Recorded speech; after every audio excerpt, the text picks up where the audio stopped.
ఆ భూమిపై ఆర్డీఓకి ఎందుకంత ప్రేమ? పేద రైతులను ఇబ్బందులకు గురి చేస్తూ ఒక దొర కొమ్ము కాస్తున్న ఇబ్రహీంపట్నం ఆర్డీఓ. జీవనోపాధి పొందుతున్న పేదల భూములపై స్టేటస్కో ఆర్డర్ అమలు చేయడం వెనుక రహస్యం ఏంటి? రంగారెడ్డి జిల్లా మాడుగుల మండలం నాగిళ్ల గ్రామం రెవెన్యూ 328, 569 పలు సర్వే నెంబర్లో 181 4 ఎకరాల ఇనాం భూములపై ఫిరోజ్ నగర్ గ్రామానికి చెందిన 46 మంది రైతులు మందుమూల వారసుల మధ్య భూ వివాదం ఏర్పడడంతో ఇరు వర్గాలు హైకోర్టును ఆశ్రయించారు. 1950 నుండి ఫిరోజ్ నగర్కు చెందిన పేద బీద మధ్యతరగతి కుటుంబాలు 184 ఎకరాల ఇనాం భూములపై ఆధారపడి భూమి సాగు చేసుకుంటూ జీవనోపాధి పొందుతున్నారు.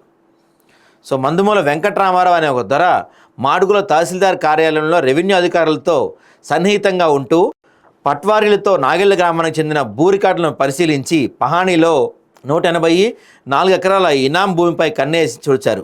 రైతుల పేర్లు ఎలాగైనా లేకుండా చేయాలని వెంకట్రామారావు రెవెన్యూ అధికారుల సలహాలతో నాగిల్లో భూ రికార్డు మొత్తం వెంకట్రావు ఆధీనంలోకి తెచ్చుకున్నారు.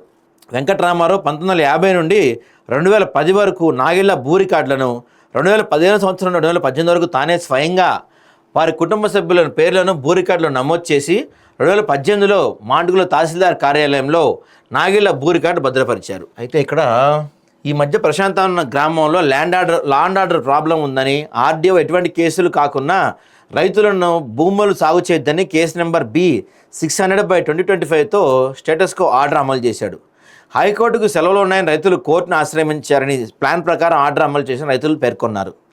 రైతులకు అండగా నిలవాల్సిన ఆర్డీఓ అనంతరెడ్డి అక్రమంగా భూ రికార్డులను పేర్లు నమోదు చేసుకున్న మందుమూల వారసులకు అండగా నిలిచారని రైతులు ఆర్డీఓపై పలు రకాల విమర్శలు చేస్తున్నారు.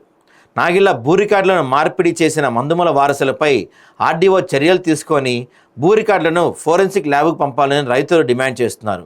హైదరాబాద్లోని ఒక హోటల్లో ఆర్డీఓ తరచూ మందుమూల వారసులను కలుస్తుంటారని రైతులు తెలిపారు.